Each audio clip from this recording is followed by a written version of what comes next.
Assalamualaikum warahmatullahi wabarakatuh. Bismillah walhamdulillah wassalatu wassalamu ala Rasulillah wa ala alihi wa sahbihi wa mawalah, amma ba'du. Saudara-saudaraku sekalian, dimanapun berada, selalu berbahagia, insya Allah masuk surga dalam keadaan diridhoi Allah subhanahu wa ta'ala.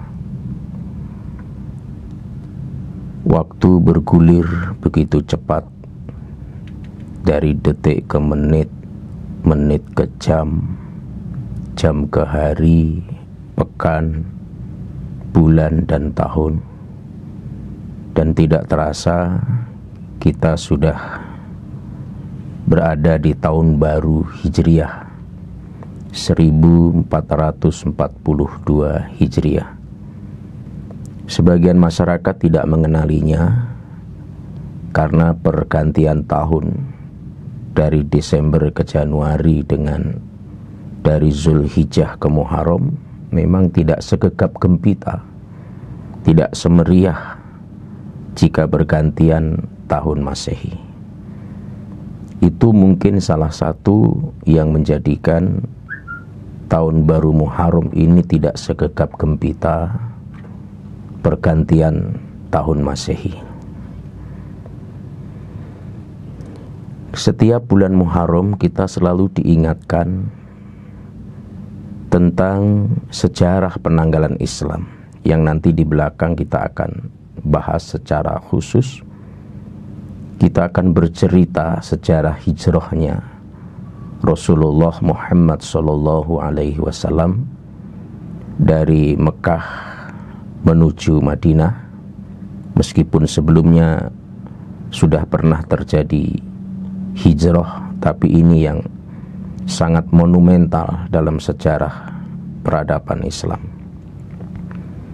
Banyak sekali faktor yang membuat umat Islam saat itu meninggalkan Mekah menuju Madinah. Yang pertama adalah siksaan, tekanan yang begitu masif, yang begitu berat, juga ancaman yang tidak ringan yang diarahkan kepada Rasulullah Sallallahu Alaihi Wasallam dan para pengikutnya di Mekah. Yang kedua, adanya kekuatan yang akan membantu sekaligus melindungi ketika pindah dari Mekah menuju Madinah, yang disebut dengan orang-orang Madinah, yaitu kaum Ansor. Yang ketiga, para pembesar kaum Quraisy sudah membuat berita yang begitu masif. Sebagian masyarakat telah menganggap dengan sangat akut bahwa Rasulullah itu pendusta. Padahal sebelumnya mereka memberikan gelar yang sangat monumental, yaitu Al-Amin. Al-Amin atau orang yang terpercaya, orang yang jujur. Yang keempat, ini yang alasan yang paling kuat yang disampaikan juga oleh Aisyah radhiyallahu anha, yaitu terfitnahnya agama mereka. Karena tidak ada fitnah yang lebih berat kecuali fitnah itu menimpa terhadap agama. Sehingga kaum muslimin sangat khawatir akan agama mereka terfitnah.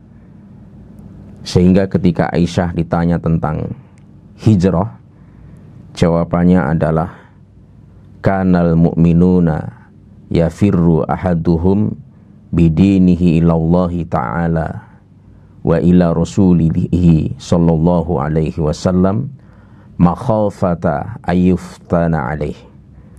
Kaum mukminin saat itu, seluruh kaum mukmin pada masa dulu, mereka itu pergi membawa agama mereka menuju Allah dan Rasulnya.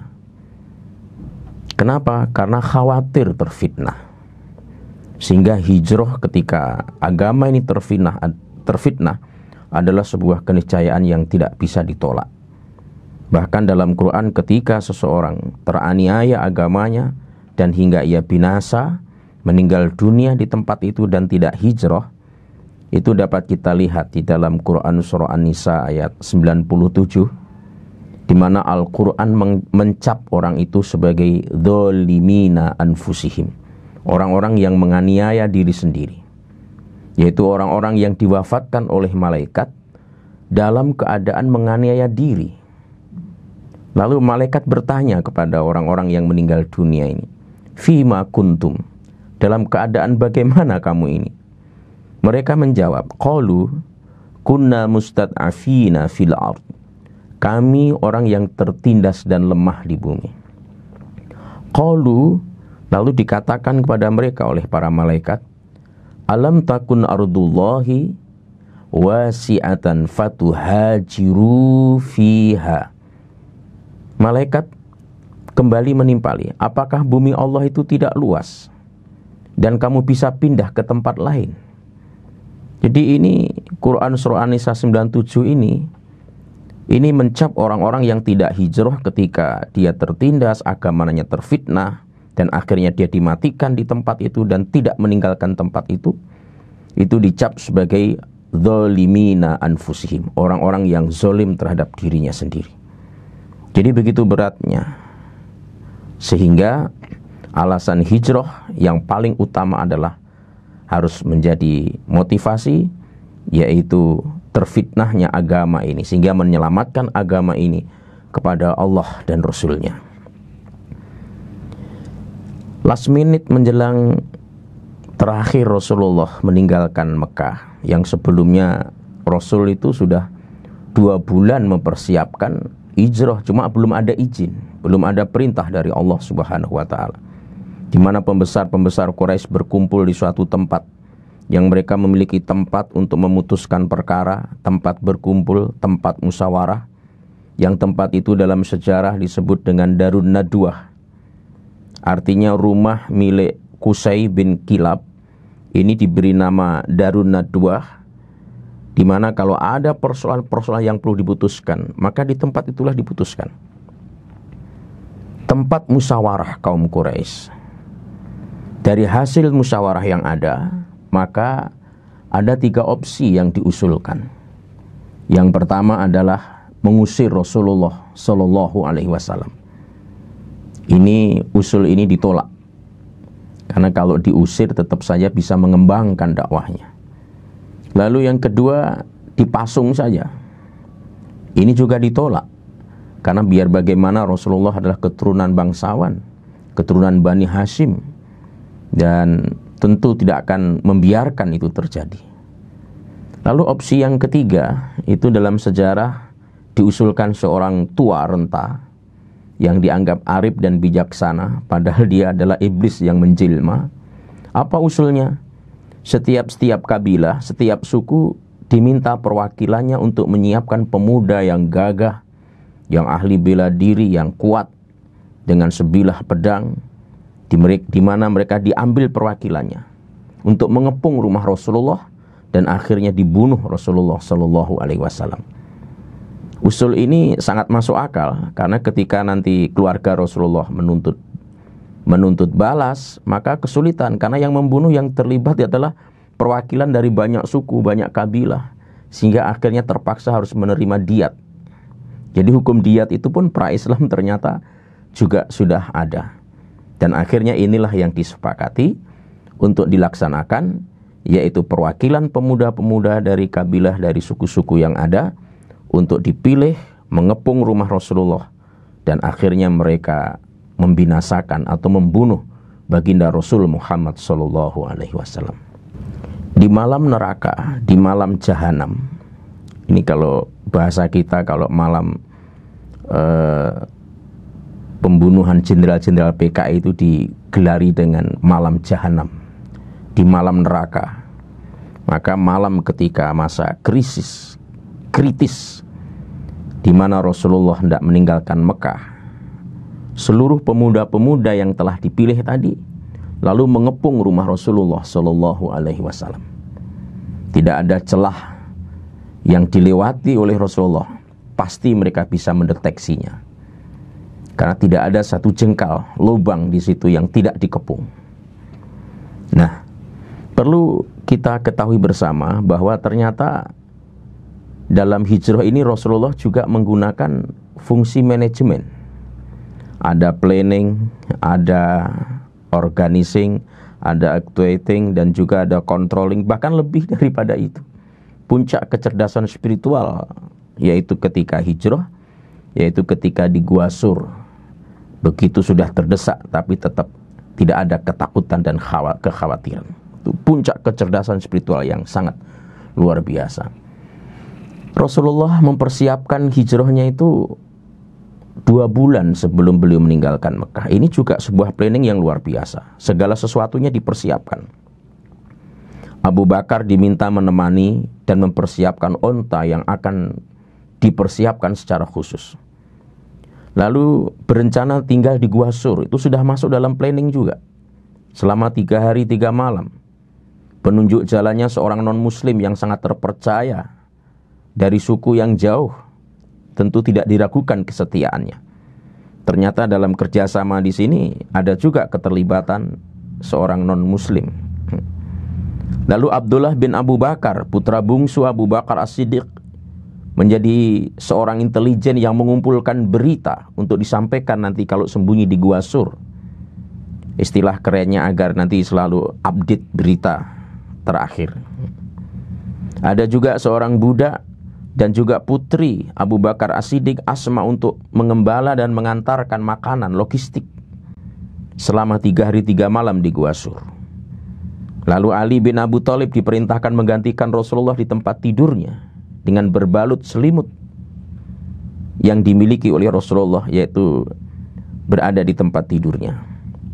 Ada juga Amr bin Fuhairah yang mengembalakan kambing di sekitar Gua Sur nantinya supaya tidak terdeteksi, menghapus jejak-jejak itu.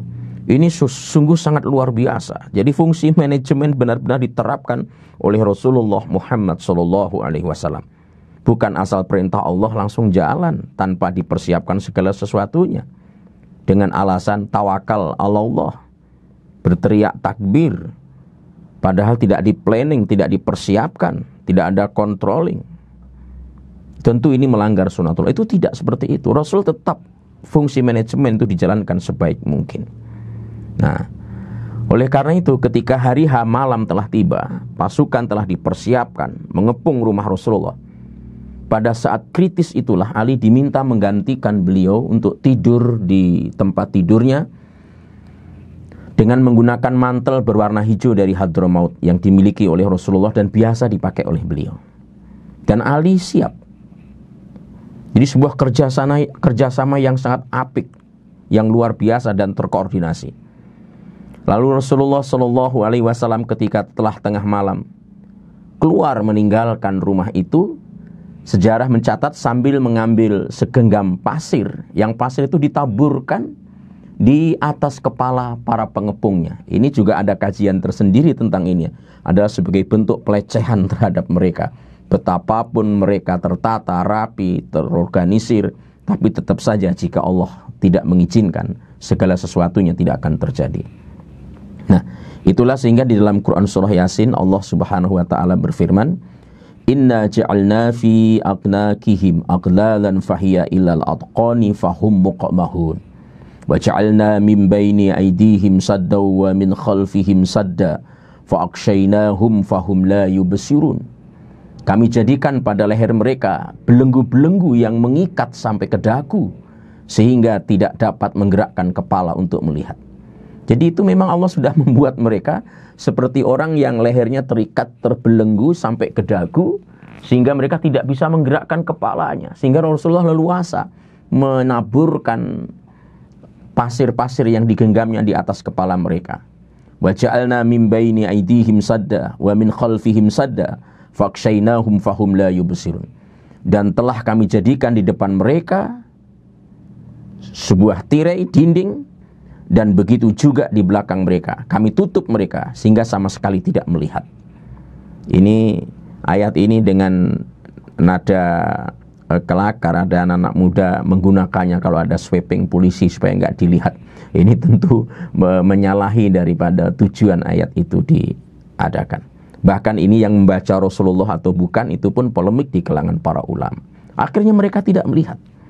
Dan Rasulullah akhirnya menjumpai Abu Bakar As-Siddiq setelah ketemu dan dengan naik onta, dan akhirnya berjalan. Madinah arah utara, Gua Sur itu arah selatan.